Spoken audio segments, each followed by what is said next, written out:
So this is the third installment of the built-in I'm making. There should only be one more video after this, and then I'm going to try and get some footage of the actual install, especially since this one is probably one of the more complicated ones I've done, considering I'm working around an imaginary window in my shop as well as a vent cover.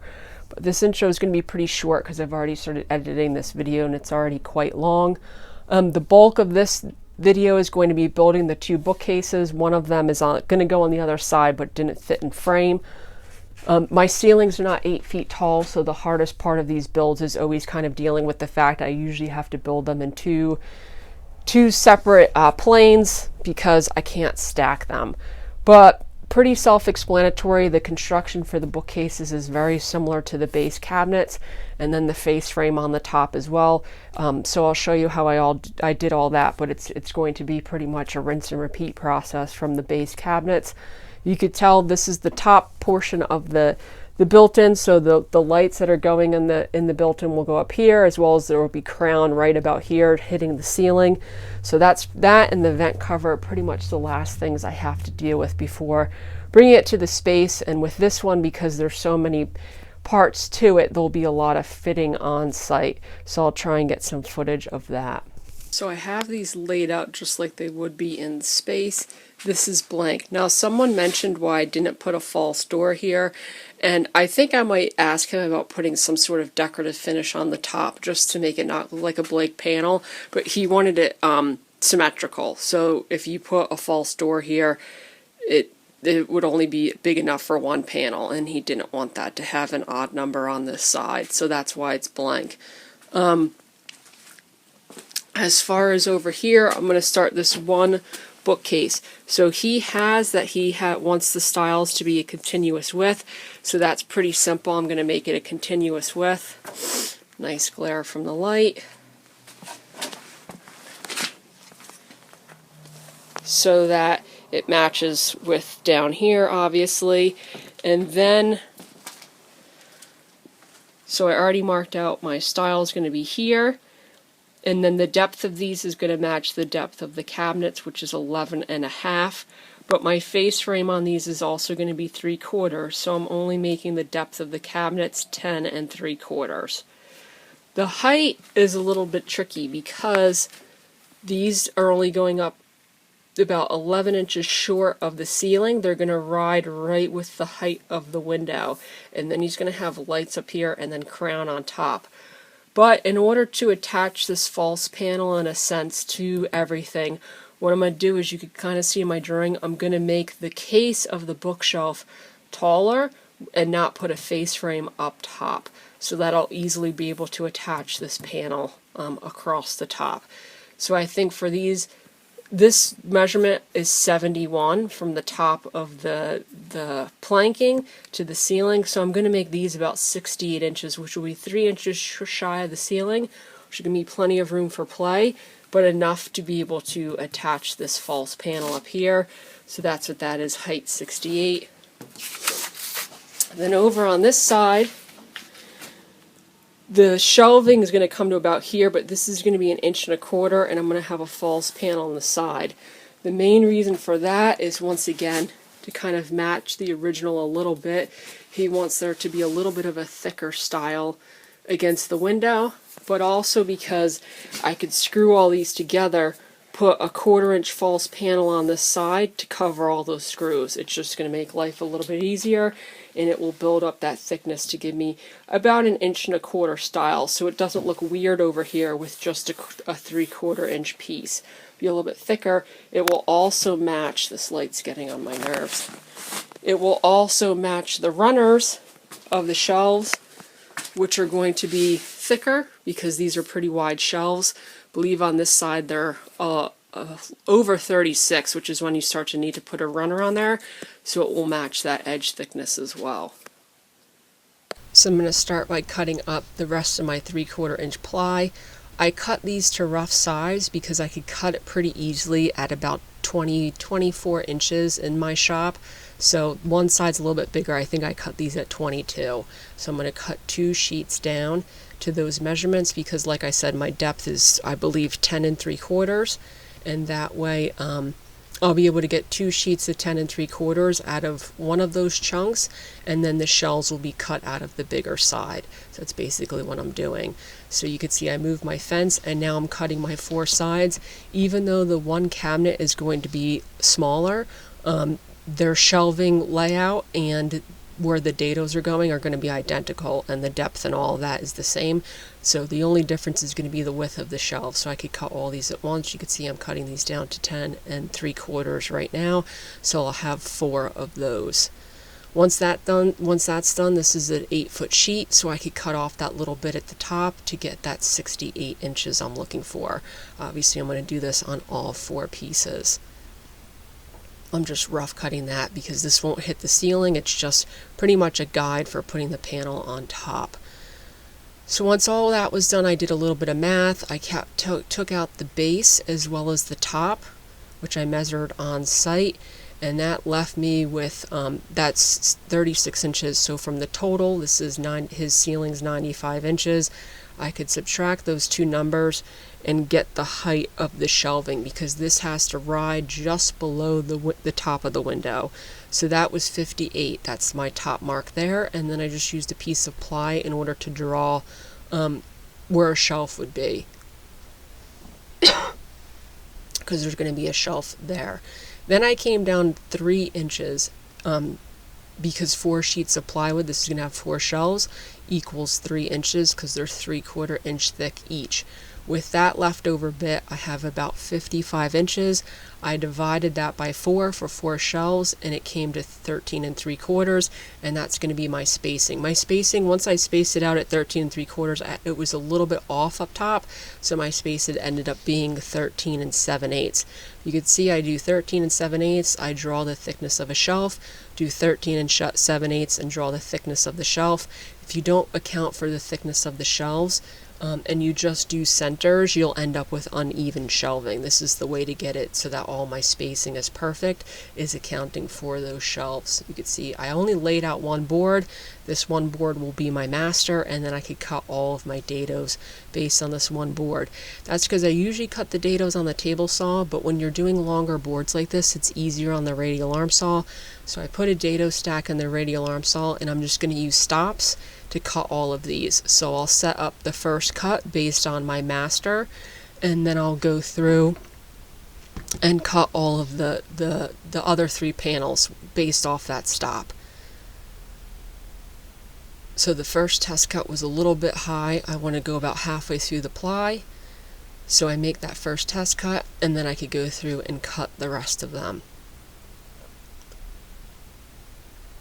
So then for the next cut, I'm putting in the stop on the other end because that's where I have the material. I'm actually using the stop that's on the chop saw I have at the other end, which I very rarely use, but it does have a nice stop on it. And then I could go through and cut all of those. So like I said, I'm using the master with all of the marks on it to set everything up. And then even if that first master cut is off with the stop, they'll all be off the same amount, and then it doesn't really matter because they'll all be symmetrical. That's basically the cuts I'm getting off of this.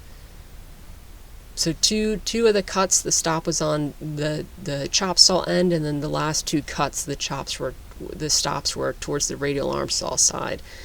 Then I could go and cut the 1/2-inch dado rabbet on the back side to hold my backer panel. Now because I cut all the dados first, I have to make sure I cut two rabbets sending the top side of this panel through first, and then 2 rabbets cutting the bottom side of the panel first. I don't want to send these all through with the top side because then I'll have 4 identical pieces and the rabbet will be on the wrong side of 2 panels. So I'm basically cutting these in 2. You could see that's the top side up front with the shorter panel up top, and then you could see I'm flipping them and I'm cutting 2, sending the bottom side through first, and that's how I get these accurate. Order of operations on this, you can cut the rabbets first. Sometimes I do that. Sometimes I cut the dados first. For this process, I thought it was easier to cut all the dados and then cut the rabbet afterwards. You just have to remember, like I said, to flip your 2 panels. And then those are the 2 sides. So then for this, I lined it up. I ended up going with not a 3.5 inch style here, a 3 1/4 inch style, which will give me a 1/4 inch to play with. So that's why I'm kind of changing this up. And then the pencil mark on the plywood is accounts for the depth of the dado. So I'm just laying this all out so it's a little bit easier to kind of visualize what's going on. And then on the other side, I decided to go with 2 inches instead of 1 1/4 inches, so you could see the change there. And then once again, the pencil mark where the dado will be. And then I can measure between those 2 pencil marks and get the shelf, the width of the shelves. Now, like I said, there is a little bit of play here, so if it's not perfectly accurate, I'm off by an 1/8 of an inch or whatnot. It's not a huge deal. So that spacing is right there, 42 3/4 between those 2 distances. And obviously the depth is a little bit more shallow because I'm taking a 1/2 inch off the back. You're not cutting the shelves, the depth of the panel, you're cutting it to that back rabbet. So then, like I said, with those 2 bigger chunks of the ply, I could rip those down to 10 1/4. This is why I don't usually cut them all at once, is because they're always going to be skinnier than your side shelves. And this is enough to get all of my shelves, so I could cut these 2 down. And then, like I said, the shorter bookcase, the shelvings are going to be the exact same depth, just not as wide. So I'll cut those down as well, and I'm left with 4 panels. Now the backer I'm cutting to 61, which goes past that top panel, and that is because I want it to have a nailer. So the top part, I could easily attach it to the wall and you'll never see it because it will be covered with that top part. So this is for the bigger panel. Cutting it, I believe I wrote down to 61, and then it's going to be the exact same width as the shelves. So that's pretty easy. I just duplicate the shelf width. Now for this, my table saw only goes up to 26 inches. So what I did was, instead of cutting this at whatever it was, I think 43, since this is 48 inches wide, I just cut off the smaller portion on this, which is a little bit of a harder cut to make, but that's how I could be left with the wider portion of the panel. So I like to go and pre-drill through all of my dados so that they're lined up perfectly. I pre-drill through the front side so that it's in a line. I don't have to kind of guess where they are. I can flip it over and countersink those holes. So for this one, I did the exact same thing. It's 2 inches on the one end, which will bring me right up to my duct. And then on the other end, it's going to be 3 1/4. I have my marks on there as well. So this is going to give me a 1/4 inch play on either side, which will be more than enough. And then I could just measure between my 2 marks and get that number, and that's going to be the shelving for the smaller cabinet. So then I went through and just cut all of my shelving at once. I did all this on the radial arm saw. My panels are all the same depth at this point, so it was easy to just go through and cut them. It'd be nice to set up a stop in this place, but you can see I don't have a lot on the right hand side of that saw to work with. So then when I went to go do this, even though I tested it out multiple times, sorry for the terrible camera view, my panels were a hair too thick for my dados. This is the problem with sheet goods. If you buy 4 sheet goods, it doesn't necessarily mean they're exactly identical thickness. So all I did was I measured the depth of that dado. This is actually a good skill to use because this will happen. It's easier to trim the panels than recut all the dados. I'm literally taking off less than a 1/16 of an inch thickness on this in order to get them to fit. On some of them I barely go through the veneer on the plywood. So I did a couple test pieces on scrap to get the thickness right. So this is, my dados are about 3/8 inch thick, so I'm going about 3/8 inch on the panel, and I'm just sliding all of them through with the sacrificial fence, removing a little slimmer of that material, and then my panels will fit. The perfect depth, so you won't even notice that there's material missing, and it's a little bit of a pain when that happens, but it's a quick fix for instead of setting up all those stops and recutting all the dados a fraction wider. So then the material I'm once again using for all these is that it's 1/4 inch ply, but it's really only about 3/16 of an inch. So I'm going to do the method where I'm going to put it a little off center, and I'm going to do 2 cuts so it gives me a perfect center groove. Cutting a little off center, flipping it, and cutting it the same, and that method will leave me with a perfectly centered groove in order to attach all my splines. Once again, sometimes I cut this with a router bit after the fact, but for this time around I decided to cut all these on the table saw first. It's just the same end result, just a different order of operations. So then I could go through and glue all these together. Pretty self-explanatory. I have this screwed into the 2. You can see why I'm putting a false panel on the edge of these in order to avoid having to clamp these all up. It's so much easier to screw all these panels together, making sure the fronts are all flush so that when I go to attach my face frame I don't have any issues. So you can see I lay it flat, and then I could go through and attach all those screws, and you could just see how the screws really pull this panel together. And then obviously, like I said, well, the side with the duct I won't have to worry about covering because the duct will cover it. And of course the side with the wall you don't have to worry about covering because you'll never see it. So it's really only one panel I'll have to make a false portion for. And then I could put my background there. I square these up by measuring diagonals. This was a little bit harder because there is no bottom on the top or the bottom, because he wants to be able to see the stained wood on the bottom shelf instead of having an actual painted shelf. So there is no bottoms, which means that this flares out a little bit. So you can see how I dealt with that. But I'm roughly attaching the backer with everything square. I use chalk lines so that I know exactly where to screw all the backer in place. I'm not popping through the back side. So in order to get square, I'm just measuring the inside of the cabinets like this. Once that measurement's equal on both sides, it's square, and then I could let this set up. So these are my two cases all ready to go. And then I could start cutting up the poplar. Once again, for the poplar, I trim off the edge because it's not super square. And I'm going to be cutting 2 3¼ inch stiles, and those are going to be 58 inches. 2 2-inch stiles, also at 58 inches, because that comes to my top shelf. And then the rails on all the bookcases are in 1¼ inch. So like I said, I just cut one panel to 58, trimming off the sides so everything stays square. And then I could just start sending this through. So that, like I said, the first is going to be 3¼ I'm cutting 2 of those. These are the ones that are going to touch the walls. And then the 2-inch ones will be closest to the window. Just adjusting the table saw. Now these are cut to perfect height. They're 58 inches because I won't be cutting these down. For the bookcase rails, I left those long, and I'll trim those down after the fact. Makes life a little bit easier. And then this is the 1¼ I always cut a little bit extra for these just in case if I have the material.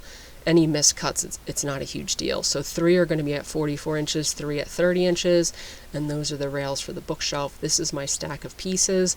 And then the exact same process for cutting the groove in order to attach all the splines. You can see it's a little hard. It looks like it's 1/8 of an inch, but it's not. It's a little off. So I'm going to make 2 cuts on this. I line up one with the table saw. This is how I got that mark. I lined it up on the case in order to get those marks. And I could send all of these through. So like I said, the first one gets sent through, and then you just shift the fence ever so slightly because it's only a 1/16 inch wider. It almost looks like it's cutting right over it, but it is. It's cutting a little bit more material. That's with it shifted. And then I could check the spline and make sure it will fit through this groove.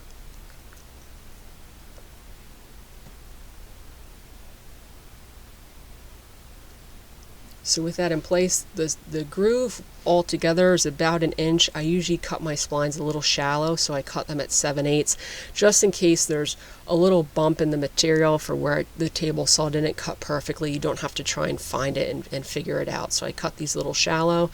This is, like I said, 3/16 inch ply. It's left over from another project. Use aviator snips and just put this all in the grooves. The reason I can't do a long vertical is because the shelves bisect that groove on this side. And then I could attach my panels. So this is the 3/4 inch one on this side.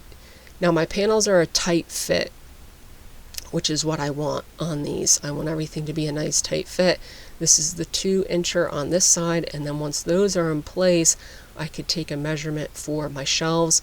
At this point, your measurements should be identical. If they're not, if they're off by a little bit, it's not necessarily a deal breaker, especially because these don't touch the wall. If you were building bookcases where they were in a big row, it's really important that these are square. But these ones are going against a wall and then the window, so I could kind of play with it. But luckily, all of my measurements were identical. I forget what they were. I could go through and take those pre-cut rails, cut them down on the radial arm saw to the size I need, and then just pop them all in place. Now these will get glued, but I'm saving that for the next video because this is already pretty long. But that's how they look. At this point, nothing's glued or anything like that, and it holds itself all together. And now with this in place, you could see why I left it long. So a panel, which I'll probably put a spline in as well, just to shore it all up, will sit on top here. The crown will go on top of that, as well as the lights will go through that, and that's how that will look up top. So you can kind of see how the whole thing will finish.